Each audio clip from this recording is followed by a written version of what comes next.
Hey, everybody. PBSE podcast hosts Mark and Steve here with a special message about our revolutionary online recovery program for addict spouses and couples called Dare to Connect.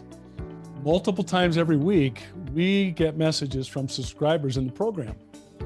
They're people just like you. They're trying to heal from the devastation of sex and porn addiction and betrayal trauma. And here's a few of our most recent submissions. Here's one from an addict in recovery. It says, D2C has principles that everyone should utilize regardless of their circumstances.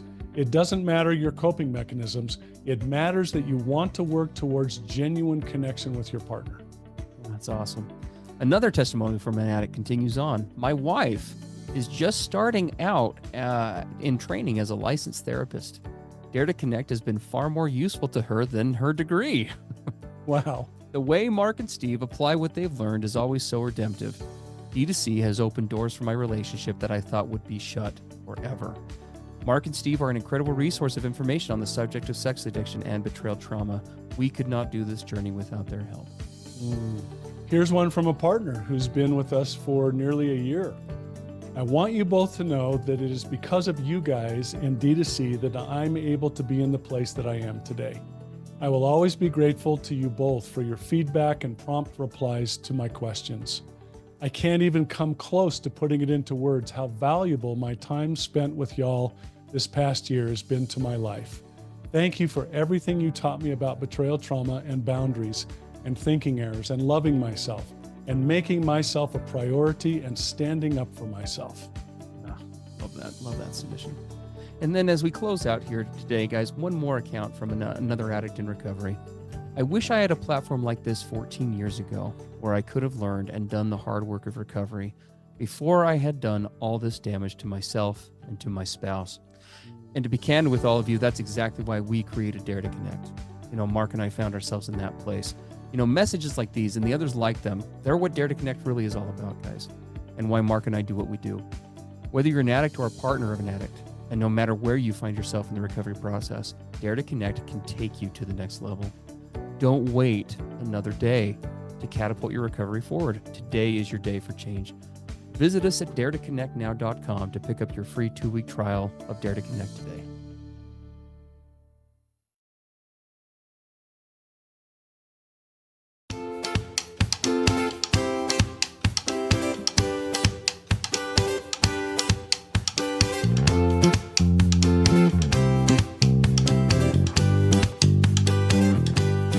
Hey everybody, I'm Steve Moore. And I'm Mark Castleman. We know the pain and heartbreak of porn and sex addiction. And we know the triumph of breaking completely free. Every day, we help our clients find hope and healing. Join us in the fight to take back your life, your marriage, and be stronger than ever. This is the PBSE Squared podcast.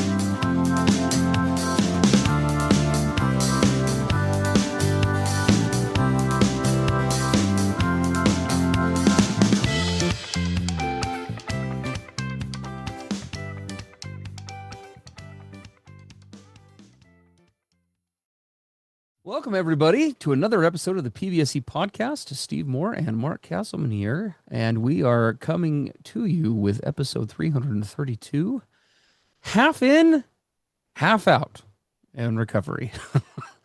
He says he's changing, but keeps the addiction door cracked open, metaphorically speaking. Neither of us were ever half in or half out recovery, were we? No, my dedication to recovery has been absolute. From the beginning, never wavered, and definitely was never half in terms of either mentality or behavior. We're gonna read this submission because it's actually quite short. One of the shortest submissions we've gone, but still very good. It comes from a partner. She says, "Hi, I'm a big fan of the podcast. It's been so helpful in my own recovery from betrayal trauma and also for my partners. My partner, my addict partner, has the right attitude towards honesty and transparency," she says. He has porn blocking and monitoring programs on his devices, but still ends up giving in, evading the programs and watching social media, quote-unquote, thirst traps regularly, even if he's given up on full porn. So these would be videos or media files that don't contain nudity per se, but other sexually triggering material. Uh, so he says, continues engaging in the thirst traps despite knowing the damages of this and what it leads to. And we're inferring from that eventual relapse, loss of safety with her, right? It's continuing to damage her regardless of whether it's quote unquote true pornography, whatever the hell that means, because we've talked about that before in other podcasts, in other venues. She goes on to say, this is obviously upsetting for me.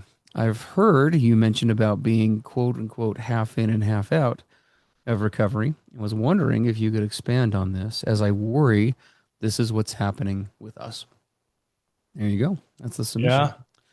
which is it's a great topic. Because, this half in, half out concept, everybody's addiction and recovery story for both the addict as well as a betrayed partner, they all look a little different, right? We were talking actually in our addict session this morning on Dare to Connect in our D2C program for addict spouses and couples. And we talked about this very thing, like for addicts, for example. Every addiction story looks dramatically different, right? The origins behind it.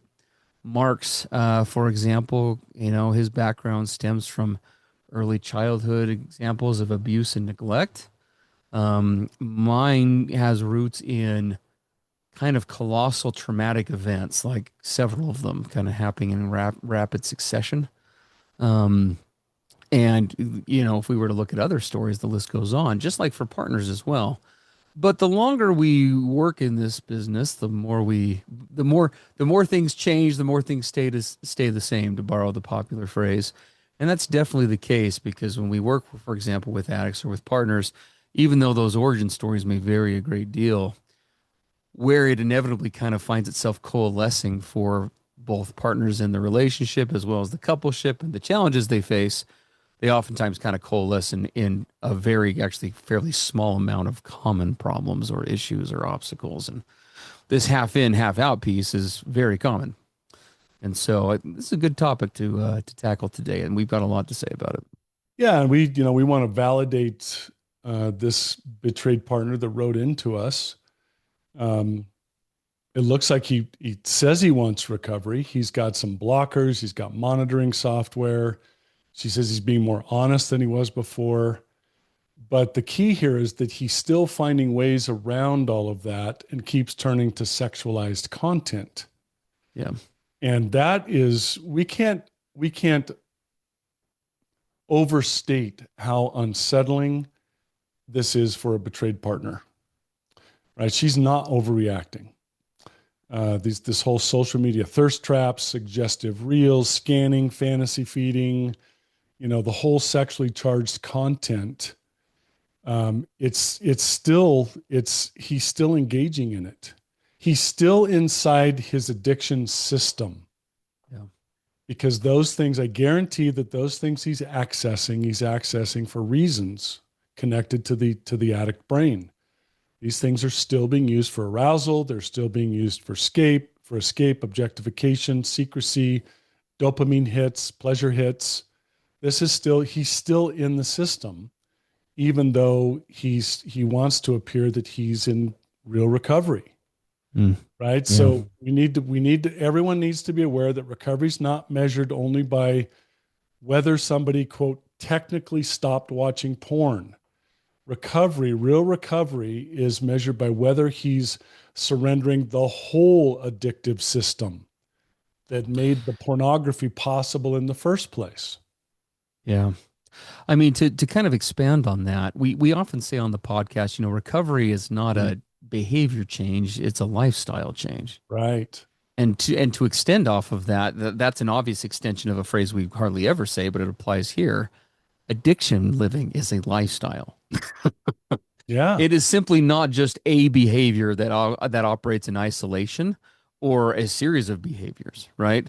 As Mark indicated, the term system is very accurate because it's actual addiction and its symptomology, like we talk about often, is just that. It's symptomology of other stuff. Exactly. By the time addiction becomes measurable and reaches a threshold where it's causing safety issues and other various problems, both for the addict and for a partner or for both, that system has been growing for a long time, and it's the symptomology that's oftentimes causing the problem, while the other things that have been going on underneath, whether it's escape or avoidance or numbing out or compensating or whatever, have been going on for a long, long time. Well, and I can relate to this half in, half out. If we want to, I invite anybody in recovery or thinking about recovery who finds themselves here. It's what it was for me and guys I've worked with forever. It's where we want the benefits of recovery without fully surrendering the addiction itself. Mm. Right? We want Yeah. less shame. We want less conflict. We want our betrayed partners to trust us more. We want fewer consequences, but we still continue to protect certain outlets, certain loopholes, certain secret comforts, secret self-medicating means, right? And so Mm. we're half in, we're half out. Yeah. Um, and so we'll do things like it's described here. We'll do some of the more obvious outward things like installing blockers or accountability software. We start to engage in honesty, but often and not until we're caught. We start getting into technicalities with regard to recovery. Well, I'm not looking at porn, right? It wasn't porn. I didn't masturbate. I only looked for a little bit, or this shouldn't count. Mm. You can see how I'm trying to hold on to my system while giving the outward appearance that I'm letting it go.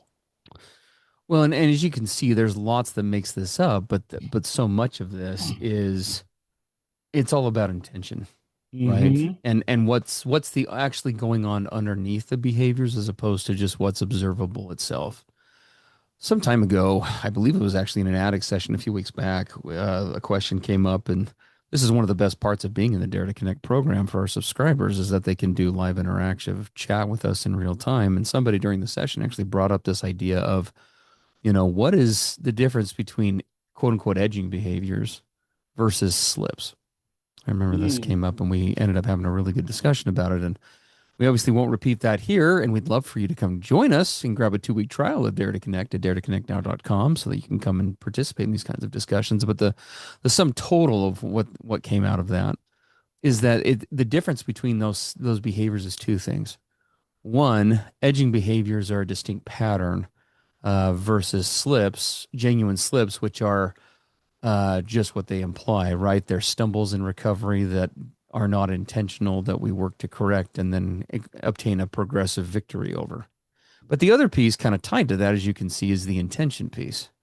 Edging behavior, which is exactly what's being described here, right? I'm going to not look at porn, but I'm going to get my needs met, quote unquote, right, through other means that aren't technically skirting the line. That approach is akin to the truck driver that, drives the semi next to the cliff that just says, okay, as long as that right tire isn't all the way off the edge, we're good, right? Mm-hmm. I didn't drive the truck off the cliff. It's good. It's fine. And that would be the approach that's being described here, right? How close to the line can I skirt? Whereas slip behaviors, or again, a person who is in authentic, true, full-on recovery, is going to be doing everything possible they can to stay away from the line, recognizing that the human factor and the progressive knowledge base and everything that entails addiction recovery means that there might be a slip on occasion, with again a progressive victory and absence of those things as time goes on. Well, and I would, if anybody who's engaging in this edging behavior, a very important question is why? Why are you continuing to go to those outlets? You really need to look at that, right? Because and we know how this works. Steve and I were this way. Most of the guys who first show up in our programs, we get into recovery because the pain, the exposure, the consequences finally force the issue. We get caught. Things start to fall apart. Our betrayed partner's no longer willing to put up with it. And we might want to sincerely stop, but that's not the same as really fully being ready to transform. We want our partner to calm down. We want the shame to decrease. We want our relationship to stabilize. But we want all that, but we at the same time, we want to control what are the parameters of recovery? What gets disclosed? What am I Mm, allowed to keep? That's a great one, right? What am I allowed to sure. hold on to?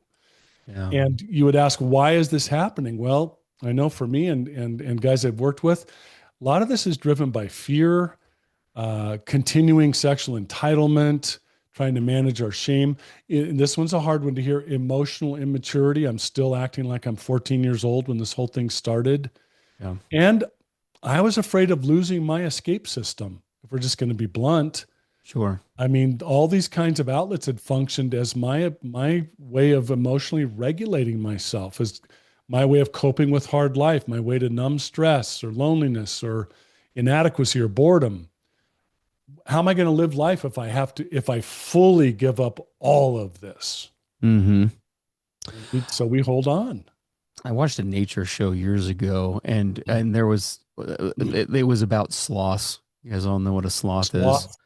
They are funny creatures, right? They kind of look like monkeys. They've got really funny claws, but they move crazy slow. Honestly, it's a I don't know how they're not extinct. You'd think they'd just be instant targets for anything, but it was showing the scene in the show, and it was showing a sloth moving from one tree to another, right? So these trees were close together, and it's hanging onto the one branch, and then it's like ever so slowly reaching its claw up, grabbing the other branch, and then forever it's kind of like hanging between the two. And that is that's kind of what comes to mind when we think about this half in, half out recovery, right? It is part of the quest, and we're going to talk about the solutions to this in just a second, but Mark and I know what it's like to be that sloth hanging between two branches. And that is what's going on here, right? It's this idea that I've got one foot in this recovery world, right? Or one sloth claw hung on to it. But I'm sincere in that, but what's the problem? I haven't let go of the other freaking tree. Yeah, I used to had an analogy with my groups years ago. We talked about, yeah, I'm in Recoveryville now, but I kept my little studio apartment in Addict Town. Yes. Yeah, my summer home. Just in case. I still have a key, and if I need to cross the railroad tracks and go over to that little place, I can. Yeah. Right? Because you can see a major distinction here. There's compliance. What do I have to do to get people off my back? What do I have to do to stop my partner from getting upset with me? Whereas transformation asks, what do I need to become? What kind of man do I need to become so that I never have to go back to that double life again? In other words, moving from being compliant in recovery to converting to a recovery lifestyle. There you go. Yeah, compliance versus conversion. And so we have to make that full move, right? Yeah. Hey, everybody. PBSE podcast hosts Mark and Steve here with a special message about our revolutionary online recovery program for addict spouses and couples called Dare to Connect. Multiple times every week, we get messages from subscribers in the program. They're people just like you. They're trying to heal from the devastation of sex and porn addiction and betrayal trauma. And here's a few of our most recent submissions. Here's one from an addict in recovery. It says, D2C has principles that everyone should utilize regardless of their circumstances. It doesn't matter your coping mechanisms. It matters that you want to work towards genuine connection with your partner. That's awesome. Another testimony from an addict continues on. My wife is just starting out in training as a licensed therapist. Dare to Connect has been far more useful to her than her degree. Wow. The way Mark and Steve apply what they've learned is always so redemptive. D2C has opened doors for my relationship that I thought would be shut forever. Mark and Steve are an incredible resource of information on the subject of sex addiction and betrayal trauma. We could not do this journey without their help. Here's one from a partner who's been with us for nearly a year. I want you both to know that it is because of you guys and D2C that I'm able to be in the place that I am today. I will always be grateful to you both for your feedback and prompt replies to my questions. I can't even come close to putting it into words how valuable my time spent with y'all this past year has been to my life. Thank you for everything you taught me about betrayal trauma and boundaries and thinking errors and loving myself and making myself a priority and standing up for myself. Love that submission. And then as we close out here today, guys, one more account from another addict in recovery. I wish I had a platform like this 14 years ago where I could have learned and done the hard work of recovery before I had done all this damage to myself and to my spouse. And to be candid with all of you, that's exactly why we created Dare to Connect. Mark and I found ourselves in that place. Messages like these and the others like them, they're what Dare to Connect really is all about, guys, and why Mark and I do what we do. Whether you're an addict or a partner of an addict, and no matter where you find yourself in the recovery process, Dare to Connect can take you to the next level. Don't wait another day to catapult your recovery forward. Today is your day for change. Visit us at daretoconnectnow.com to pick up your free 2-week trial of Dare to Connect today. Yeah. Now, obviously, it's important to talk about what does this do to a betrayed partner, because I think if a guy, again, not that we do recovery exclusively for our partners, nor can we do it solely for them in any form, but that is a big part of why guys enter recovery. If we look at that, it's important to understand in like total transparency, so you're not living in denial about the impact that this has on a partner. First of all, the age-old rule about trauma plays out here in real time. Rule number 1 about trauma is no one has the right to dictate the impact of trauma on anyone else. And part of where I think guys get off in the thinking around edging behaviors, and we're inferring a little bit, but we're applying this to the majority who are listening. I know Mark and I did this, is we look at these edging behaviors and we say, well, these aren't as bad, right? It's not full on porn, or it's not this, or it's not prostitutes anymore. It's not whatever. So then this should therefore impact her less, right? This should harm my partner less. But the minute we enter that line of thinking, again, we've already violated rule of trauma and how it impacts the brain, number 1. Because what is still present? Still deception. Still a lack of transparency. Still a lack, among other things, of choosing your partner. And choosing connection and fidelity. Yep. You can frame it however you want, right? But at the end of the day, simply because we sent 1 bomber in to bomb the country instead of 12, we may have bombed less of an area. We still bombed it, right? Well, and there's just no way to get around that. And what do we have betrayed partners say when they see this situation happening, like it's being described? Partners will often say, he still doesn't get it. He still doesn't get it, right? After all the pain, after the disclosure, the trauma, the broken trust, the fractured reality, the integrity abuse, the gaslighting, he's still continuing to involve himself in his addiction system. He's still choosing his addiction over our safety, over his fidelity, over me as his partner. And so even if the addict says, yeah, but it's not full on porn, the betrayed partner still experiences all of these behaviors as comparison, rejection, humiliation, abandonment, right? The addict can say, well, it doesn't really mean anything. And what does the partner say? You're still giving your attention, your arousal, your curiosity, your sexual energy to other women. Yeah. If we're going to be blunt. 100%. Yeah. Right. And again, guys, we do not, it's kind of one of the fundamental rules of intimacy. We're going to talk here in a second about acceptance, so we may as well segue into it right now. Being in a relationship means on some level, and embracing recovery means that some of us either need to come to a place of acceptance for the first time or come to a place of reacceptance around what intimacy means. The more I open myself up to another person, the more I have to recognize and honor that the other person's agency, autonomy, and emotions, and the impact that they carry from the things that happen around them, especially in an intimate relationship, I can't determine those outcomes for them. If I'm going to connect with another person, I have to operate authentically, obviously, in my world, but I have to figure out how that meshes and honors the authenticity of the other person if I'm wanting intimate connection.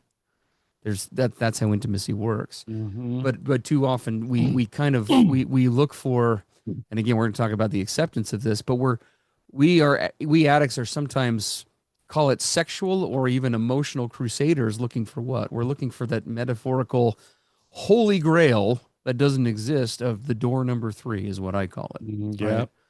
There's got to be this world where I can have all of the quote unquote perks of addiction, right? Where I'm escaping and numbing out and living in fantasy and whatever, and can still retain the depth of intimacy, connection, growth, benefits of a relationship with a partner where trust is high and everything else is working. And there's got to be a world in which those two mesh. Mark and I have had many conversations off the air about this. We spent years, like, not consciously doing that, but looking for that in this half in, half out process. And where healing really starts to begin is when you start to embrace the reality that there is simply nothing at the end of that quest for that Holy Grail, because that Holy Grail is a myth. There is Yeah. no door number 3. You can have one world, as my wife so strategically put it, that world that involves me, or you can have this world of addiction, but they are not compatible with No, one another. no. And you have to decide. And here's one of the things I really fear in this relationship and so many others is the messaging being sent. If he's fighting harder for the right to keep his little thirst traps or his little, these little quote minor things that aren't full on porn, if he's fighting so hard to keep the hang on to those, then he's fighting harder for that than he's fighting to rebuild safety and trust Sure. and fidelity with his partner. That sends a big message to a betrayed partner, doesn't it? Of course. And it should, Yeah. right? Because, and again, this isn't about labeling the addict as good or bad. This is not a moralistic judgment. We're talking about choice here. Does that make sense? This is not a discussion about whether one of you is good, one of you is bad, one of you. It's about, are you going to choose me like you said you would when we said, I do? Yes. You said you would once, maybe for a time you did, but you're not anymore. That's right. And that doesn't work for me. Yeah. Right? This isn't Yeah. about you being addicts being wrong or broke. As the moralistic discussion doesn't apply here. It's about you are choosing something different than me. You're in, as we say on this program, sometimes you're in legal terms, you're in breach of contract, right? Yeah. You signed up under one guy's and now you're operating under a different one. And you're putting me in a position where, as long as I continue to attempt to connect on the same level, I expose myself to ongoing, nonstop, perpetual pain in various ways that's not mine to have to carry. Yeah. And there's, one of the things that really concerns me, and I remember this about myself in early recovery, I was so focused on, I'm stopping the most egregious, obvious behaviors, right? Give me some credit for that, right? That's just basic sobriety, I guess you could call it, without ever really getting into the world of actual recovery, of actual change. And I would invite this guy, if he's not doing this, to really start to ask himself some really super honest questions, right? What kinds of these behaviors am I still protecting because I believe they don't count? Why am I doing that? And there's a huge one. What do I get from these thirst traps, this scanning, this fantasy, this edging content, this sexualized? What exactly is it doing for me? It's doing something, or he wouldn't keep going there based on everything on the line here with his relationship. So what emotions is he trying not to feel? What parts of life is he trying not to meet on life's terms? Is he more committed to technical innocence or sobriety, or true relational safety and fidelity? Right? Where is he still trying to negotiate with his addiction? Yeah. These are critical questions that you've got to look at if you're still going to these other behaviors. Now, we will say, and it is important to recognize this, because, I mean, many of you who have listened to the podcast for a long time know Mark and I's addiction recovery stories. I mean, change on this level can sometimes take a while. Yeah. I mean, in my case, geez, how long did I half-ass this process with my wife before I got serious? I half-assed it prior to my marriage for a good, I don't know, 5 or 6 years. And then it was at least another 5, 6, 7 years where I did the same thing with my partner. Yeah. Right. At least. And one could argue maybe even some emotional ways even longer. So we can definitely relate and connect to that. But this again is where, as an addict in a relationship, you have to recognize and reconcile the fact that where your addiction, your history, your addiction story, your coupleship story, for a variety of factors, may look more similar to that or more different. And it is I guess I'm saying what I'm going to say next from a place of passion. Thank God my wife spoke up at after years of trying to quote unquote love me into this process. The day that she told me that it was her, the addiction, kind of in very loving terms, it was a worst day of my life, but one could argue it was the best because now we were having an honest conversation because for too long she had been trying to kind of love me into this process, right? And avoiding the conflict of the full issues at play. And I am so glad, as hard as that was, that she did, because my story could have easily ended up like too many others, where one day I just woke up and she was just gone. Yeah. She just left. It's just like, see ya. Yeah. And we know that many listening here might find you might be closer to that happening, depending on where you are in this process than you realize.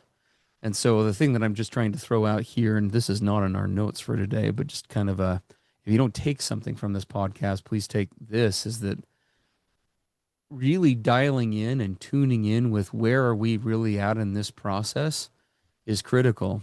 Right now in Dare to Connect, we're doing a module that we've never done before. That's probably going to last the next couple of weeks, if not maybe a month or two. And we're talking about the differences in survival versus thriving, individually in recovery for addicts and partners, but also as a coupleship. And right now we're just at the beginnings of that, where we're going through and we're talking about what does addiction and betrayal trauma, for example, look like internally and externally in terms of being in recovery versus not, being in survival versus being in thriving. And those kinds of assessments are critical because too many coupleships, I fear, that listen to this program may find themselves more than they realize in a state of, we're a lot closer to kind of the brink, so to speak, than either one of us is wanting to acknowledge. Mm-hmm.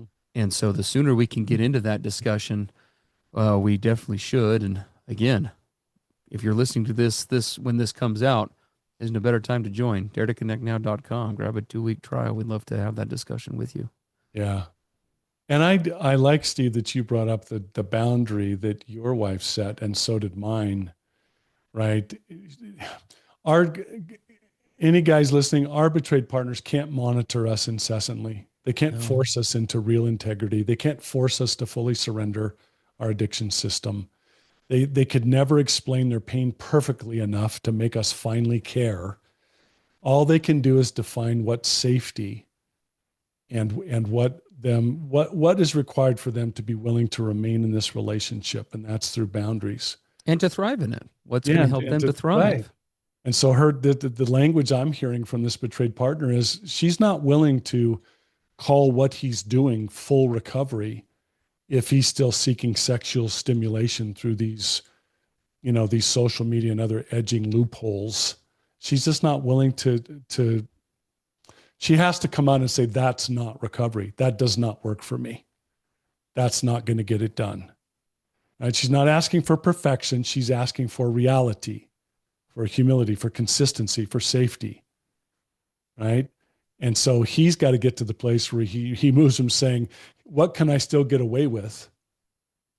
And start saying, what kind of man do I want to become?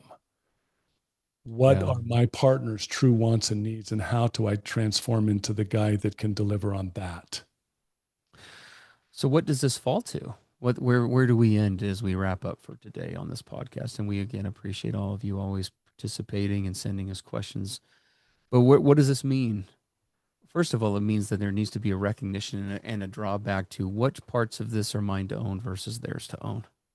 Right? For the addict, it is up to him to look at the evidence and to come to practice vulnerability and to ask himself, first of all, is this really impacting the people around me, specifically my partner, in the way that I think it is?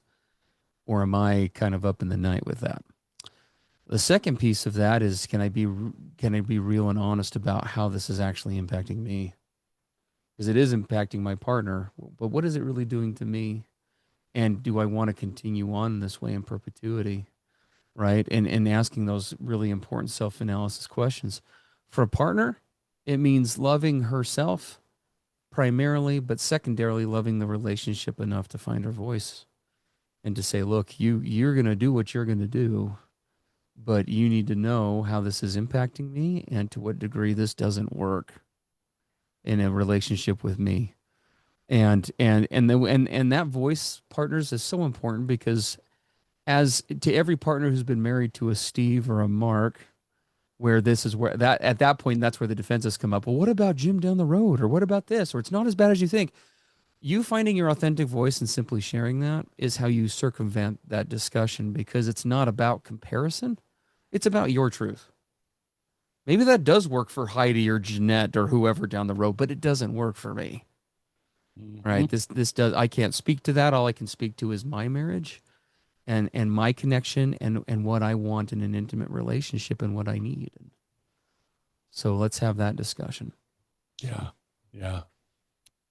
Well, thanks for being with us and again, sitting through some hard. We hope it's been helpful. We hope that it will spur some greatly needed change.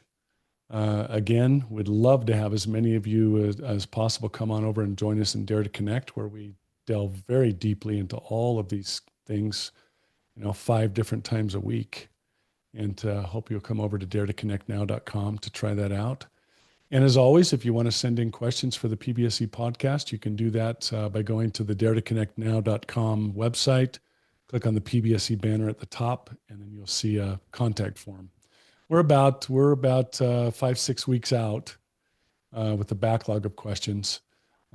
You can get those answered immediately in Dare to Connect, right? On Monday, Wednesday, Friday, or Sunday. Absolutely. But love and appreciate all of you. And we will pick things up in our next episode. Have a great week, everybody.